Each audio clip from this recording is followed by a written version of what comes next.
ಇನ್ನು ರಾಜ್ಯದಲ್ಲಿ ನಿನ್ನೆ ಮುಖ್ಯಮಂತ್ರಿಗಳು ಸರಣಿ ಸಭೆಗಳನ್ನು ತನ್ನದೇ ಪಕ್ಷದ ಶಾಸಕರ ಸಭೆಯನ್ನ ಪ್ರಾರಂಭಿಸಿದ್ದಾರೆ.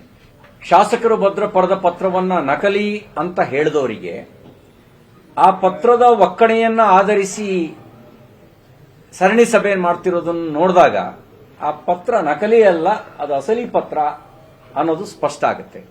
ನಕಲಿ ಪತ್ರ ಆಗಿದ್ರೆ ನೀವು ಇಷ್ಟು ಒಳಗಾಗಬೇಕಾದ ಅವಶ್ಯಕತೆ ಇರಲಿಲ್ಲ. ಆ ಪತ್ರವನ್ನು ಆಧರಿಸಿ ಶಾಸಕಾಂಗ ಪಕ್ಷದ ಸಭೆ ಕರೆದ್ರಿ, ಈ ಪಕ್ಷದ ಒಕ್ಕಣೆಯನ್ನ ಆಧರಿಸಿ ಈಗ ನೀವು ಜಿಲ್ಲೆಯವಾರು ಶಾಸಕರುಗಳ ಸಭೆಯನ್ನ ಮಾಡ್ತಾ ಇದ್ದೀರಿ. ಇದನ್ನು ನೋಡಿದಾಗ ಆ ಪತ್ರ ಅಸಲಿ ಅಂತ ಒಪ್ಕೊಂಡಂಗಾಗಿದೆ ಮತ್ತು ಗಂಭೀರವಾಗಿ ತಗೊಂಡಿದ್ದೀರಿ ಅಂತಕ್ಕಂಥದ್ದು ಮುಖ್ಯಮಂತ್ರಿಗಳಾದಿಯಾಗಿ ಎಲ್ಲರೂ ಗಂಭೀರವಾಗಿ ಆ ಪತ್ರವನ್ನು ತಗೊಂಡಿದ್ದೀರಿ ಅನ್ನೋದ್ರ ಮೂಲಕನೇ ಇದು ಅಸಲಿ ಪತ್ರ ಅಂತ ಒಪ್ಕೊಂಡಿದ್ದೀರಿ.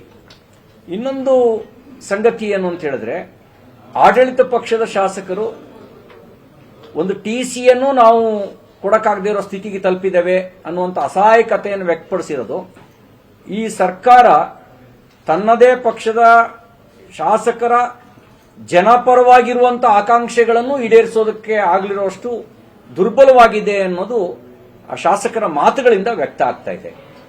ನನಗೆ ಅನ್ಸುತ್ತೆ, ನಾನೇನು ಜ್ಯೋತಿಷ್ಯದ ಮೇಲೆ ನಂಬಿಕೆ ಇಟ್ಟರೋನಲ್ಲ. ನೀವು ಬಹುಶಃ ಈಗ ರೇವಣ್ಣ ಅವ್ರ ಪತ್ರಿಕಾಗೋಷ್ಠಿಗೆ ಹೋಗಿ ಬಂದ್ರೆ ಅಂತ ಕಾಣುತ್ತೆ, ಅವ್ರು ಬಹಳ ಭವಿಷ್ಯದ ಮೇಲೆ ನಂಬಿಕೆ ಇಟ್ಟಿದ್ದಾರೆ. ನಾನು ಜ್ಯೋತಿಷ್ಯ ಇದ್ರ ಮೇಲೆ ಬಹಳ ನಂಬಿಕೊಂಡ್ರೋನಲ್ಲ. ಇದೇ ರೀತಿ ಸರ್ಕಾರದ ಶಾಸಕರ ಒಳಗಿನ ಅಸಹನೆ ಮುಂದುವರೆದ್ರೆ ಬಹುಶಃ ತನ್ನದೇ ಒಳಬೇಗುದಿಯ ಕಾರಣದಿಂದ ಈ ಅಸಹನೆ ಆಕ್ರೋಶವಾಗಿ ಸ್ಫೋಟ ಆಗಿ ಪಾರ್ಲಿಮೆಂಟ್ ಚುನಾವಣೆ ನಂತರ ಕಾಂಗ್ರೆಸ್ ಸರ್ಕಾರ ಉಳಿಯುತ್ತಾ ಅನ್ನೋದು ಒಂದು ಪ್ರಶ್ನಾರ್ಥಕ ಚಿಹ್ನೆ ಮೂಡಿಬರುತ್ತೆ. ಈ ಸರ್ಕಾರ ಬಂದ ನಂತರ ಹೆಚ್ಚಾಗಿರೋದು ಗುಂಡಾಗಿರಿ, ಕೊಲೆ, ಹೆಚ್ಚಾಗಿರೋದು ರೈತರ ಆತ್ಮಹತ್ಯೆ, ಹೆಚ್ಚಾಗಿರೋದು ತನ್ನದೇ ಆಡಳಿತ ಪಕ್ಷದ ಶಾಸಕರ ಅಸಹನೆ. ಇದನ್ನು ಹೊರತುಪಡಿಸಿ ಅಸಹಾಯಕತೆ ಮಂತ್ರಿಗಳನ್ನು ಕಾಡ್ತಾ ಇದೆ. ತನ್ನದೇ ಇಲಾಖೆಯಲ್ಲಿ ಯಾವುದೇ ಒಂದು ಹೊಸ ಕಾಮಗಾರಿಯನ್ನ ಕೈಗೆತ್ತಿಕೊಳ್ಳಕ್ಕಾಗದೇ ಇರುವಂತ ಅಸಹಾಯಕತೆ ಮಂತ್ರಿಗಳನ್ನು ಕಾಡ್ತಾ ಇದೆ.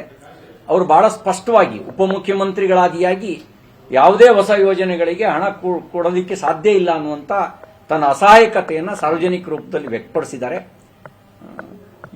ಇವರ ದೂರದೃಷ್ಟಿ ಇಲ್ಲದ ನಿಲುವುಗಳ ಕಾರಣದಿಂದಾಗಿ ಒಂದು ಅಸಹಾಯಕ ಪರಿಸ್ಥಿತಿಗೆ ಈ ಸರ್ಕಾರ ಬಂದು ತಲುಪಿದೆ ಅನ್ನೋದು ವ್ಯಕ್ತ ಆಗ್ತಾ ಇದೆ. ನೀವು ಗಮನಿಸಿ, ಚಿತ್ರದುರ್ಗದಲ್ಲಿ ಕಲುಷಿತ ನೀರು, ಅದು ವಿಷಪೂರಿತನೋ ಕಲುಷಿತನೋ ಸಮಗ್ರ ವರದಿ ನಂತರ ಗೊತ್ತಾಗುತ್ತೆ. ನೀರು ಕುಡಿದು ನಿನ್ನೆನೂ ಒಬ್ರು ತೀರ್ಕೊಂಡಿದ್ದಾರೆ, 6 ಜನ ತೀರ್ಕೊಳ್ತಾರೆ, 6 ಜನ ಸತ್ತು ಹೋಗ್ತಾರೆ. ಅಂದ್ರೆ ಸರ್ಕಾರ ಅವರಿಗೆ ಯಾವ ಕಾರಣಕ್ಕೆ ಇವರು ಬಂದಿದೆ ಅಂತ ಅದಕ್ಕೆ ಚಿಕಿತ್ಸೆ ಕೊಡಲಾರದಷ್ಟು ಮಟ್ಟಿಗೆ ಇವರಿಗೆ ಅಸಹಾಯಕತೆ ಕಾಡ್ತಾ ಇದೆಯಾ? ಇನ್ನೆಷ್ಟು ಜನರು ಬಲಿಬೇಕು?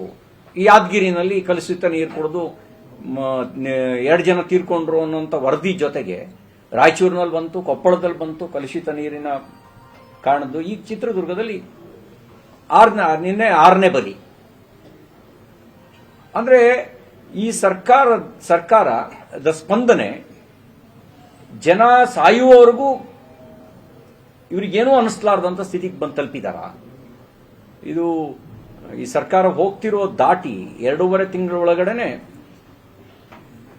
ವಿಶ್ವಾಸವನ್ನು ಕಳ್ಕೊಂಡಿದೆ. ತನ್ನದೇ ಪಕ್ಷದ ಶಾಸಕರಲ್ಲೂ ಅಸಹಾಯಕತೆ, ಜನರಲ್ಲಿ ವಿಶ್ವಾಸವನ್ನು ಕಳ್ಕೊಂಡಿದೆ ಅಂತಕ್ಕಂಥದ್ದು ವ್ಯಕ್ತ ಆಗುತ್ತೆ. ಬಹುಶಃ 2.5 ತಿಂಗಳಲ್ಲಿ ಒಂದು ಸರ್ಕಾರದ ವಿರುದ್ಧ ಅಸಹನೆ ಪ್ರಕಟ ಆಗ್ತಿರೋದು ಈ ಸರ್ಕಾರಕ್ಕೆ ಮೊದಲನೇ ಬಾರಿಗೆ ಅಂತ ನನ್ಗನ್ಸುತ್ತೆ.